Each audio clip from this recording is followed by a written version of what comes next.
Hello, everyone. Welcome to this week's Women's and Health Tech Wednesday. I'm your host today, and I am super excited to be here with you. I just want to give you a couple of reminders before we get started and before I introduce our guest. We do have the Age Tech Collaborative with AARP coming up on February the 16th. So that is tomorrow, coming very quickly. So please join us tomorrow afternoon. We also are now accepting our applications for the Spring Innovators Challenge. So these are always a lot of fun and a great opportunity. So don't miss that opportunity to submit your application. We've got our symposium coming up next week on February 23rd. So don't miss February's symposium. So lots of good things going on. But I get the pleasure of introducing our guest and looking forward to this conversation. Deanne Primozic, I am so glad that you're here. I've been looking forward to this. And why don't we just start with introduce yourself and give us a little bit of background about who you are and who you are in healthcare. Thanks, Lisa. I'm so excited to be here and I appreciate the opportunity. A little bit about my background. I've been in the industry my entire career. Most recently worked with Change Healthcare as leading their health policy and advocacy department, but have worked with a variety of roles in healthcare and health IT, wearing many hats, never a dull moment. I love it. That's a perfect way probably to describe healthcare in general, never a dull moment. Talk about your journey. You know, what was the straight path? How did you get to where you are today? Sure. Well, I definitely did not have a straight path. I'd say my path involved some interstate, some side roads, some gravel roads, some alleys, definitely some puddles and streams. But, basically I knew from a young age, I always wanted to be in healthcare, thought I was actually going to go to medical school. And when I guess I was about halfway through undergrad, decided through some internships I had with physicians that, maybe I'm not really the best fit for medical school. I think that's something you really need to be convicted to do.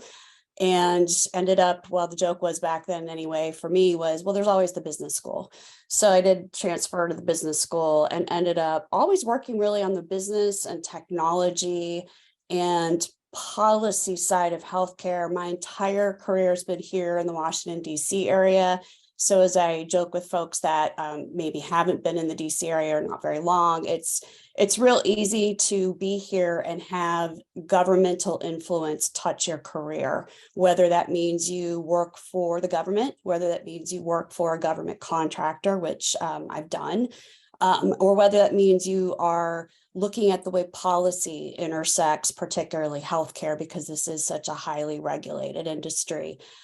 So I've worked for big business. I started my own company in 1998 and really had the luxury of 2 decades of working with the private sector, the public sector, and also doing a bunch of different things, custom research, looking at how policy, market trends, technology trends, and really economic trends all can affect strategic plans for business, product roadmaps, and really what does the future look like and how do we get there?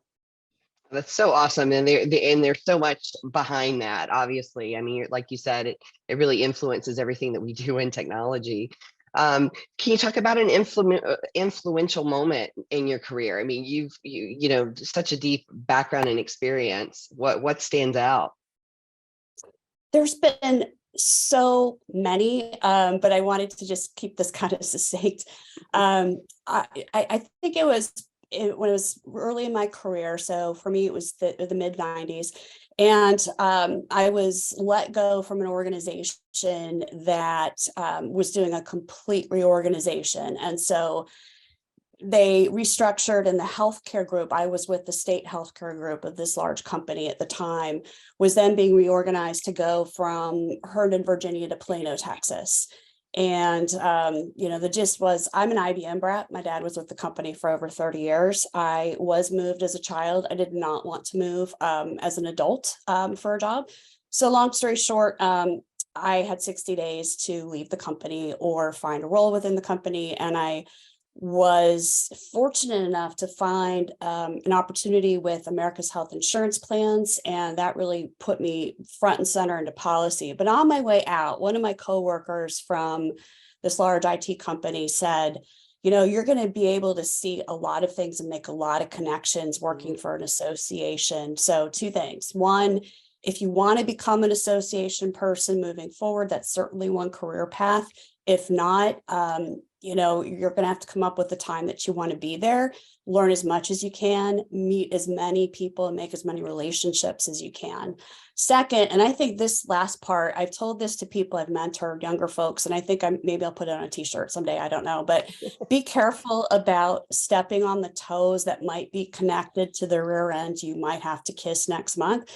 And I think that's true, definitely inside the Beltway, definitely inside government circles, because influence, there's a lot of folks on the Hill that will just go from office to office in their career. And you definitely need friends in that perspective. But I think also just healthcare is a big but small enough industry that you really need to make those relationships and be careful about, are you going to burn a bridge or not?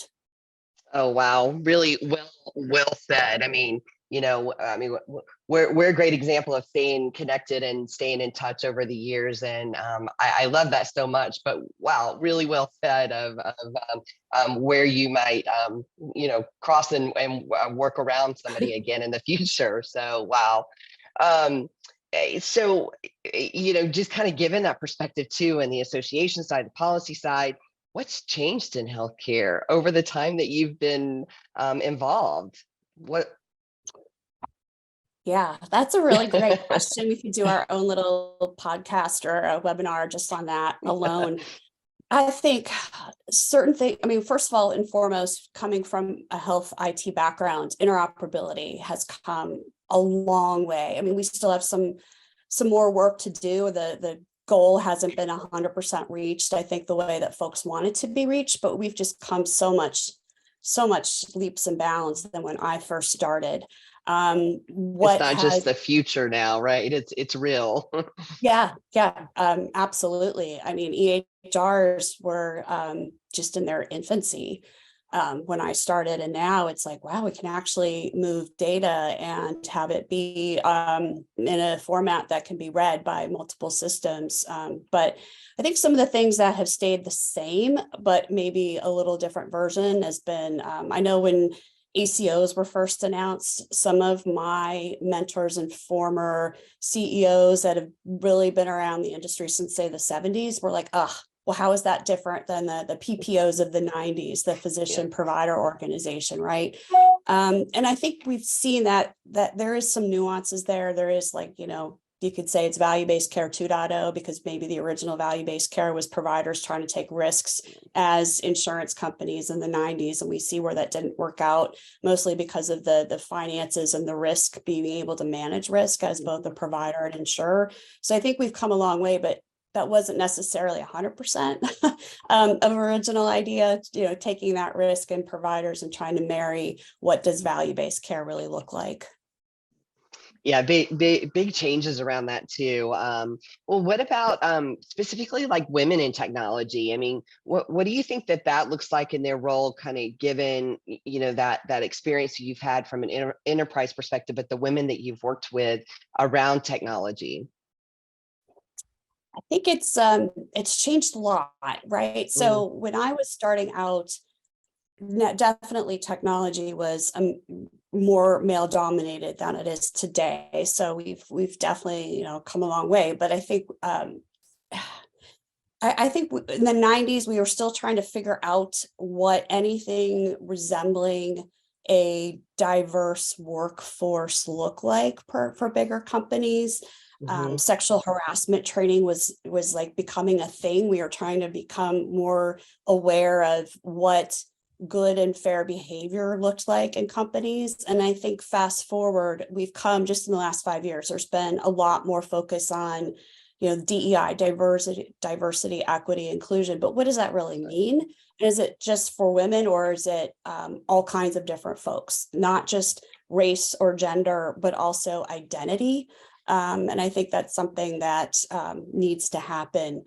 But I do think we have more to do in terms of creating that sense of not everybody is going to think the same, look the same, be the same. And I think that's an area where women, particularly, I think because of where we've tried to come in technology, where our generations have been, where we're headed, can really play an influential role in creating the workplace of the future, not just for our gender, but for everyone else in terms of, thinking of those DE and I goals.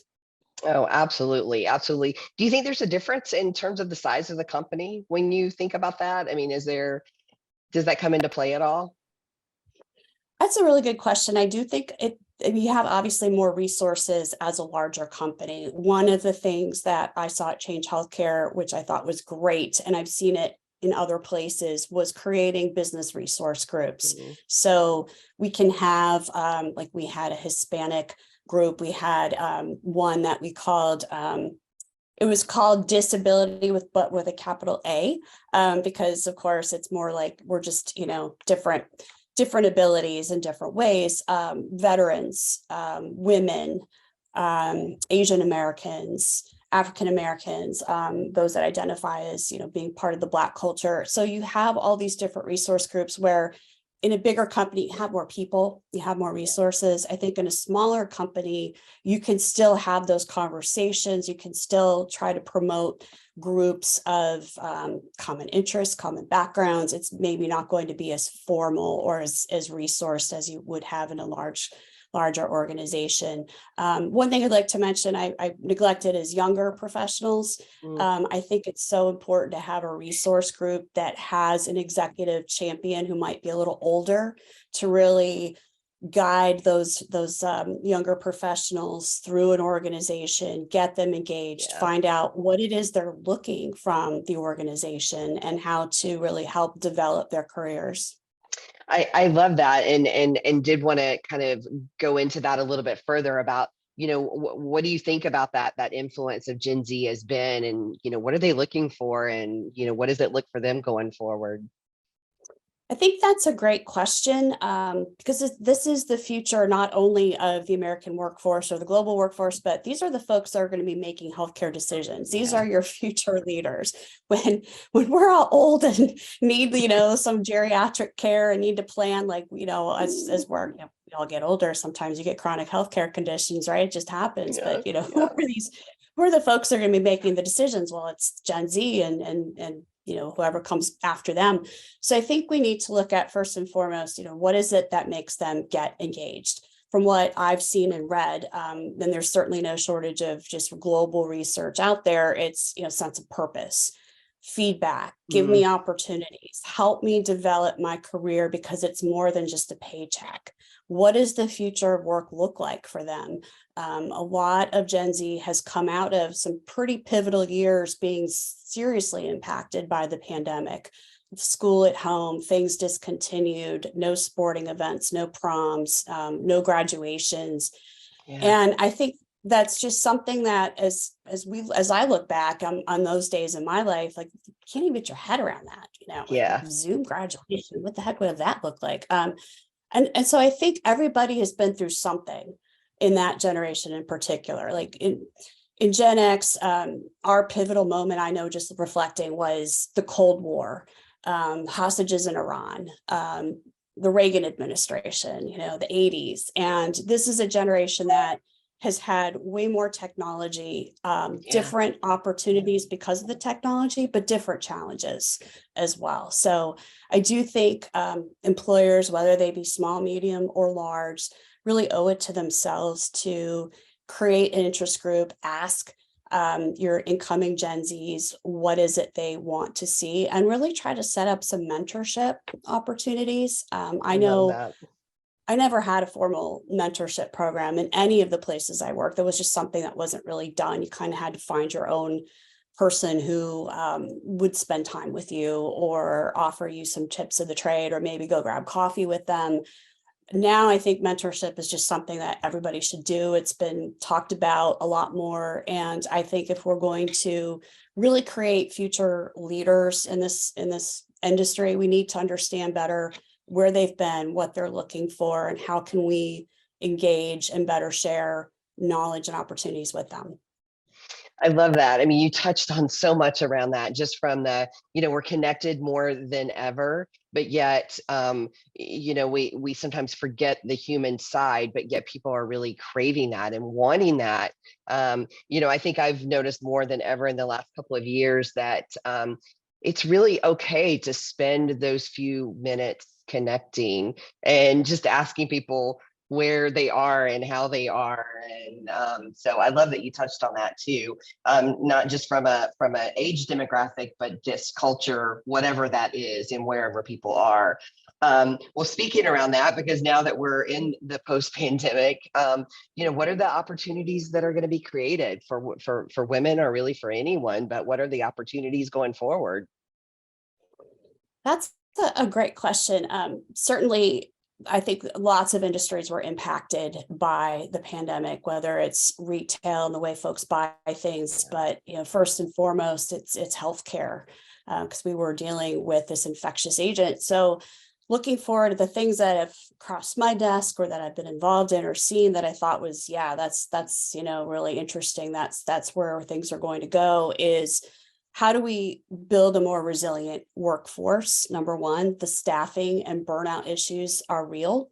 I think because women are, when you look at some of the things that perhaps women are traditionally better at, and I don't really want to stereotype here, but I think empathy, certainly that can play across multiple genders. But I think empathy has been something that, when you look at the traditional career paths for women, whether it be teachers or nurses or caregivers, empathy, I think, is so important, and how we're going to look at how we build out the staffing and infrastructure for the future, because the healthcare system is definitely going to need it. It's already clear that we have a weakness there, and the pandemic really shone a spotlight on it. Yeah. How do we build the healthcare system for the future, for the next disaster, whether it's, the unfortunate earthquake that just happened over in Syria and Turkey? I mean, that could happen anywhere. Natural disaster, man-made disaster, and certainly another pandemic. So there's lots of opportunities, and I think leaderships from both genders, but I think really, how do you look at this with an eye to empathy, and how we need to look at the patient experience, the caregiver experience, the infrastructure experience. I'm also pretty excited about this thing called Femtech. It's gotten a lot of traction over the last few years. There's definitely a lot more investor money going into it. And I think we all know that traditionally it's been talked about for decades, health research, whether it be clinical trials or looking at outcomes, women and those identified as women have been left out. I mean, it was just so men's health heavy. And now not only is research been looking at that more and more over the last decade, but now they realize, like, wow, there's a whole host of conditions that just aren't being looked at for women the way that perhaps other conditions for the male gender have. And I'm excited to see not only fertility, but women's health and wellness. What about folks that are perimenopausal, menopause, older, concerns for women's health as they age? All of this, to me, has got investment opportunity, tech opportunity, consumer engagement opportunity. I'm excited about it, because I just feel like it's about time that we had somebody who really wanted to come out with something custom, as opposed to cookie cutter. What's good for everybody is good for everybody. Absolutely. We had our women's fintech challenge last week too, and just seeing some of the vendors that are, and the opportunities that are coming up are just amazing. They're constantly changing and evolving, and there's going to be even more opportunity as it relates to that. So I'm so glad that you talked about it and talked about all the opportunities that are there.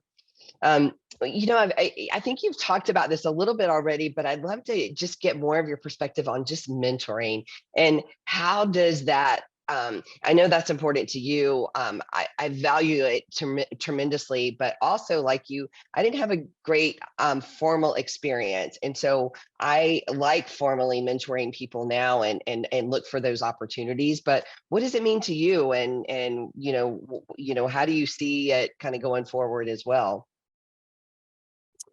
That's a really great question. That's something that's near and dear to my heart. I was lucky in that one of my first bosses when I started my career in a couple of places, but my first like day job after graduation was with IBM, and I ended up having one of the best bosses in that position. Even though we didn't have a formal mentoring program, they really didn't know what to do with a lot of young graduates other than, kind of put us in a cubicle and let us figure it out. But I will say, like, she took the time and really wanted to know, like, what is it you want to do in your career and how could we help you get there? Since then, we've come up with formal mentoring programs, but I'm also a big fan of the informal mentor, Yeah. seeking folks out. And you have to have a two-way relationship, right? It's how can you get help from a mentor, but also what is it that the mentor is looking from you for? And I think that's some consistency, some owning up to your own development, because we all can look for help and none of us got here by ourselves. Somebody helped you at some Absolutely. point. Somebody taught you Absolutely. something. Right. But I think as a mentor, I also want to work with somebody who is interested in how do I develop my career myself and look for relationships and resources. I think there's something to be said about managing your career and really taking the long view as well as the intermediate view of here's what I want to do maybe this next 6 months, this next year, and then where do I want to be in 5 to 10 years? That's awesome. I know we're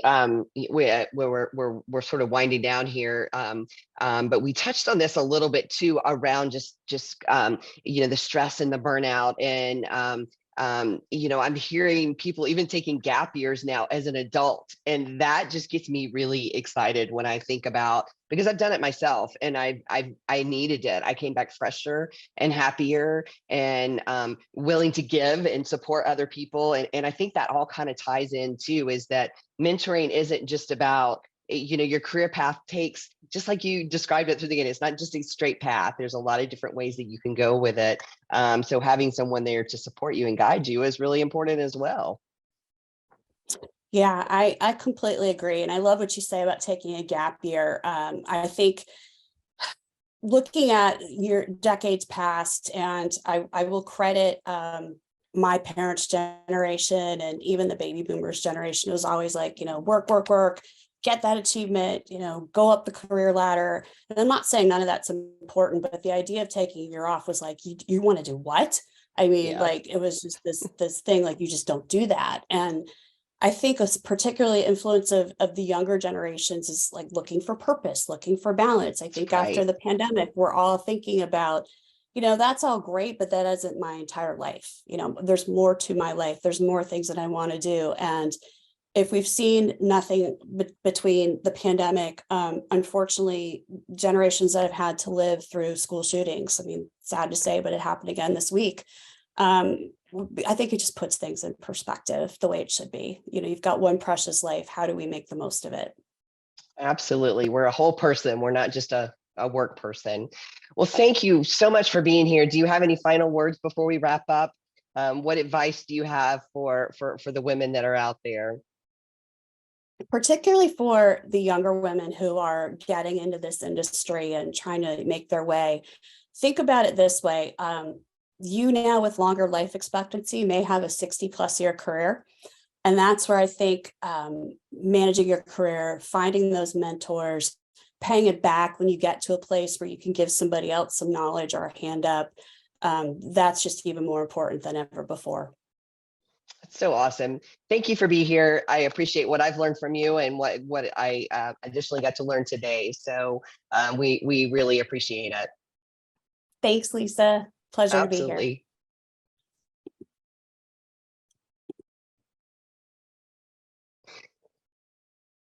So as we wrap up, I just want to remind everybody or thank our sponsors. Certainly, we couldn't do that without this and continue to do this without our sponsors. So thank you very much. And join us again next week for Women in Tech. Laura Purdy from Open Loop will be in that session. So, and then just finally, last, again, thank you, Deanne, for being here. Really appreciate it. Love all your insights and your advice. And we hope to see you again in the future.